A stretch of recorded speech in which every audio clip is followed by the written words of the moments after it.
Chapter 5.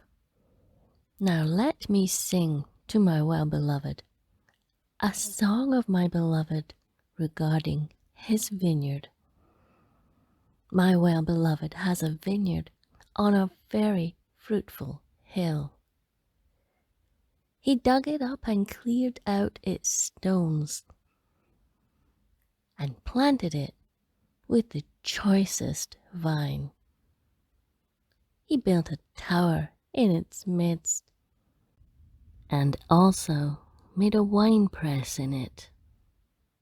He expected it to bring forth good grapes, but it brought forth wild grapes. And now, inhabitants of Jerusalem and men of Judah, judge, please, between me and my vineyard.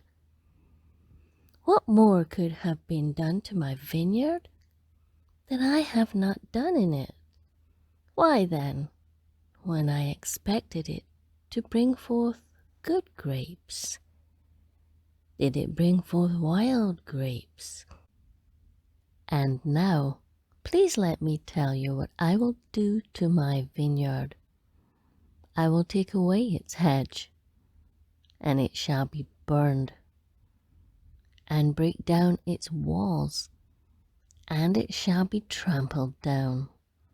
I will lay it waste, it shall not be pruned or dug, but there shall come up briars and thorns. I will also command the clouds, that they rain no rain on it. For the vineyard of the Lord of hosts is the house of Israel, and the men of Judah are his pleasant plant. He looked for justice, but behold, oppression, for righteousness, but behold, a cry for help. Woe to those who add house to house, they add field to field, till there is no place where they may dwell alone in the midst of the land. In my hearing, the Lord of hosts said, truly many houses shall be desolate, great and beautiful ones, without inhabitant. For 10 acres of vineyard shall yield 1 bath, and a homer of seed shall yield 1 ephah. Woe to those who rise early in the morning, that they may follow intoxicating drink, who continue until night, till wine inflames them. The harp and the strings, the tambourine and the flute, and wine are in their feasts. But they do not regard the work of the Lord, nor consider the operation of his hands. Therefore, my people have gone into captivity, because they have no knowledge. Their honorable men are famished, and their multitude dried up with thirst. Therefore Sheol has enlarged itself, and opened its mouth beyond measure. Their glory and their multitude and their pomp, and he who is jubilant shall descend into it. People shall be brought low, each man shall be humbled, and the eyes of the lofty shall be humbled.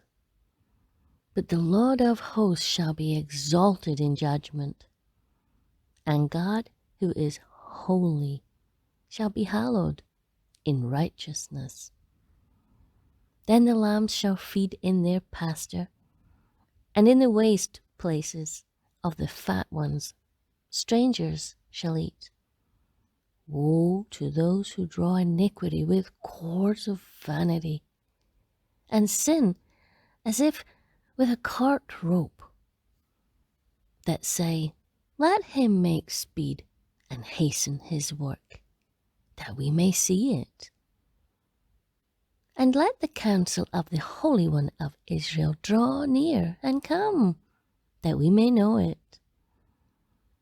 Woe to those who call evil good, and good evil, who put darkness for light and light for darkness, who put bitter for sweet and sweet for bitter. Woe to those who are wise in their own eyes and prudent in their own sight. Woe to men mighty at drinking wine.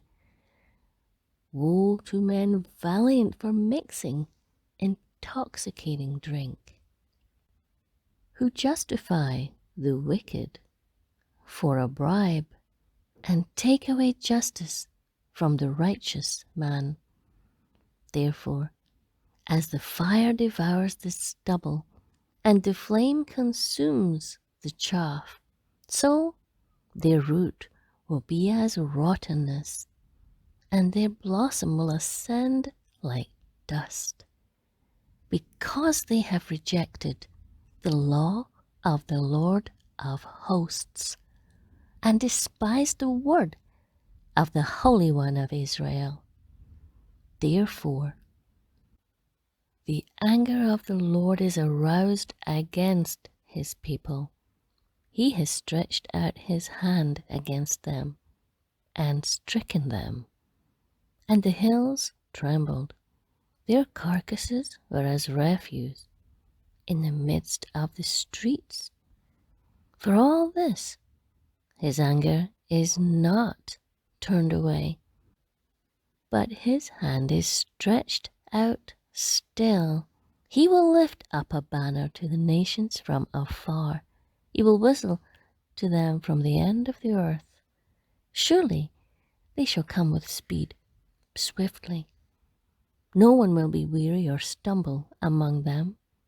No one will slumber or sleep, nor will the belt of their loins be loosed, nor the strap of their sandals be broken, whose arrows are sharp, and all their bows bent. Their horses' hoofs seem like flint, and their wheels like a whirlwind. Their roaring will be like a lion. They will roar like young lions. Yes, they will roar and lay hold of the prey. They will carry it away safely, and no one will deliver. In that day, they will roar against them like the roaring of the sea. And if one looks to the land, behold, darkness and sorrow, and the light is darkened by the clouds. Chapter 6. In the year that King Uzziah died, I saw the Lord sitting on a throne, high and lifted up, and the train of his robe filled the temple. Above it stood seraphim. Each one had 6 wings.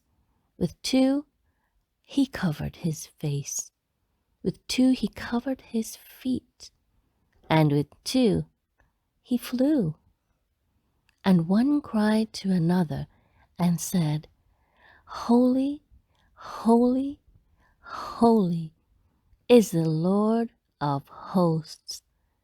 The whole earth is full of his glory.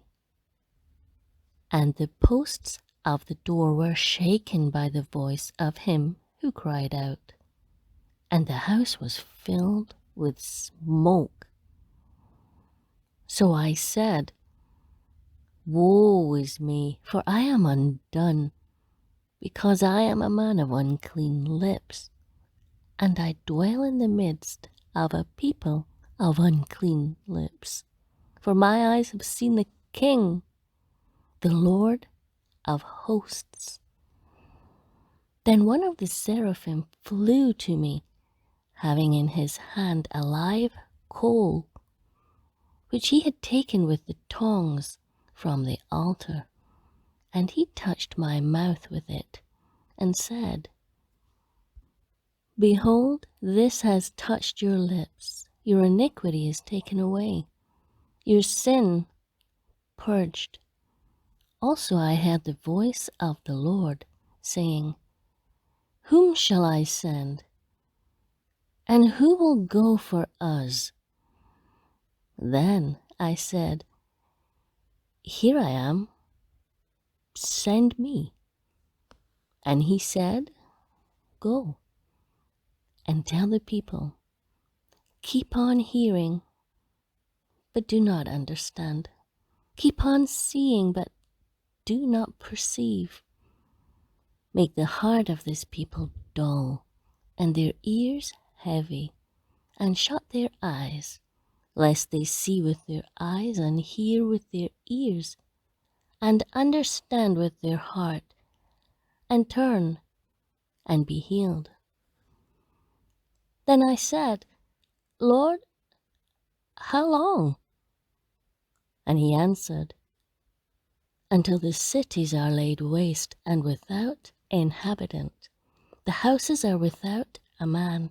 The land is utterly desolate. The Lord has removed men far away, and the forsaken places are many in the midst of the land. But yet a tenth will be in it, and will return and be for consuming, as a terebinth tree or as an oak whose stump remains when it is cut down. So the holy seed shall be its stump.